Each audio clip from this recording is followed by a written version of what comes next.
nous sommes tous en proie à notre propre tendance addictive sur les outils numériques, si bien qu'on ne peut pas sortir tout de go des interdictions à nos enfants si nous-mêmes on est complètement pris dans la spirale.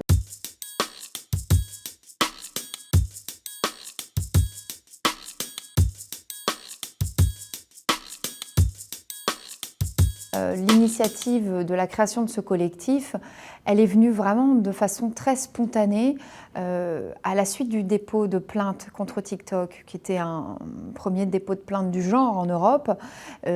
Beaucoup de familles ont commencé à me contacter régulièrement au cabinet pour m'évoquer ce qui se passait dans leur foyer, l'horreur qu'ils vivaient, le désarroi qui était le leur.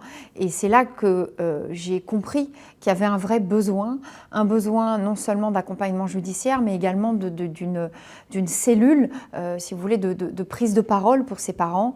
Et je me suis dit qu'à défaut de pouvoir révolutionner le monde à date, je pourrais au moins leur donner cette possibilité, cette opportunité de parler ensemble. Et c'est comme ça que j'ai créé Algos Victima, et j'ai créé également une adresse mail dédiée qui est toujours active et qui fait que, encore très régulièrement, les parents me contactent. Aujourd'hui, le constat, il est clair. Il a été rappelé assez récemment avec la commission parlementaire TikTok sur les effets psychologiques de l'application. Et il consiste à enseigner, en tout cas aujourd'hui, à la société que l'utilisation de ces applications-là n'est pas sans effet délétère sur la santé psychique de nos jeunes. Et c'est en cohérence avec les chiffres qui montrent aujourd'hui un taux de suicide grandissant à l'adolescence.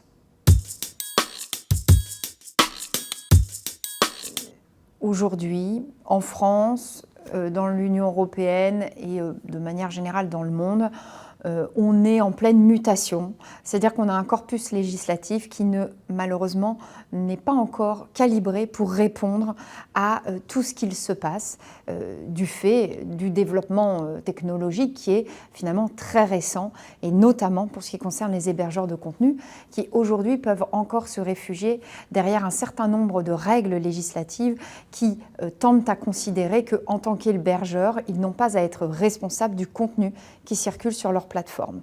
Mais il faut constater, et en tout cas il y a un grand enseignement, c'est qu'aujourd'hui la loi est en pleine mutation et qu'on tend à des avancées législatives pour responsabiliser de plus en plus les entreprises, tant pour l'intelligence artificielle qu'en tout cas de manière générale, toutes les entreprises qui développent des algorithmes.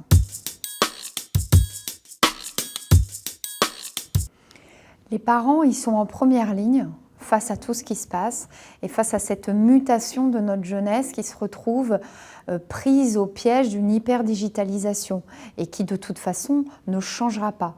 Donc le meilleur des conseils à donner aux parents, c'est d'abord de tirer ce constat bien clair qu'ils ne pourront pas tout, mais ils peuvent accompagner et dialoguer avec leurs jeunes pour essayer de mieux comprendre les interdictions qu'ils vont mettre en place au foyer. Et puis la deuxième chose, c'est de faire son propre examen de conscience en tant qu'adulte. Nous sommes tous en proie à notre propre tendance addictive sur les outils numériques, si bien qu'on ne peut pas sortir tout de go des interdictions à nos enfants si nous-mêmes on est complètement pris dans la spirale. Donc le meilleur des conseils, à mon sens, c'est l'écoute, le dialogue et surtout la prise de conscience. Et c'est la première des choses. Si on a des parents convaincus du rôle qu'ils ont à jouer et convaincus des éventuels risques inhérents, eh bien, ça fera une population bien plus consciente et donc évidemment beaucoup plus armée à gérer les problématiques.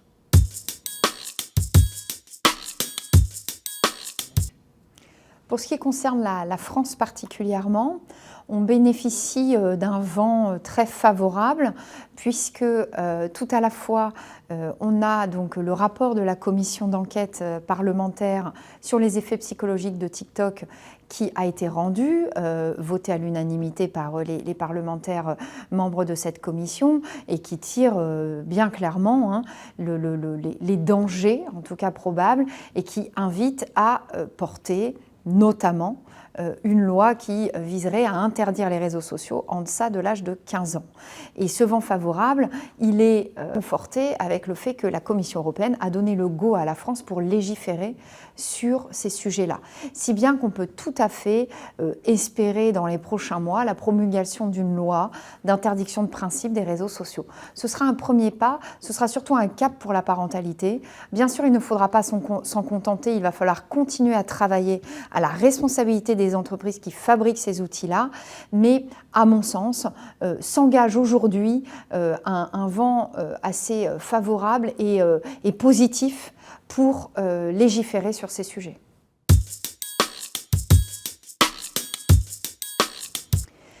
Les marques, à mon sens, elles ont un rôle très important à jouer puisqu'elles bénéficient de cette logique de marché, elles aussi, et qu'elles sont donc face à des entreprises fabricantes d'outils qui, elles aussi, ont une logique de marché. Donc, c'est peut-être celles qui sont le mieux placées pour faire entendre raison ou donner en tout cas parfois des conditions qui pourraient être légitimes par rapport à ce que la marque, en tout cas, a envie de véhiculer comme idée. Et là, c'est l'idée d'un cercle vertueux en se disant que chacun, dans sa sphère, peut être capable de faire bouger les choses. Donc, il est évident que les marques, elles aussi, peuvent tout à fait faire bouger les lignes puisqu'elles sont les premières à devoir interagir avec toutes ces entreprises-là de la tech pour que soient diffuser leurs produits.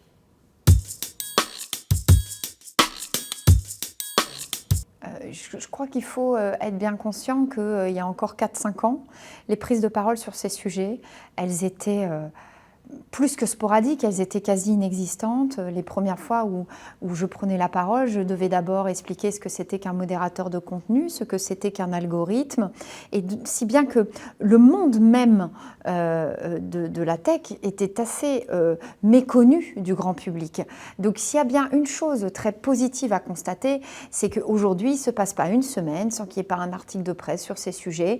Ça commence à infuser toute la société et ça ne peut qu'être constructif pour la suite. Je pense qu'on a pris le train, on l'a peut-être pris un peu tard, mais on l'a pris, il est en route et maintenant il ne s'arrêtera plus.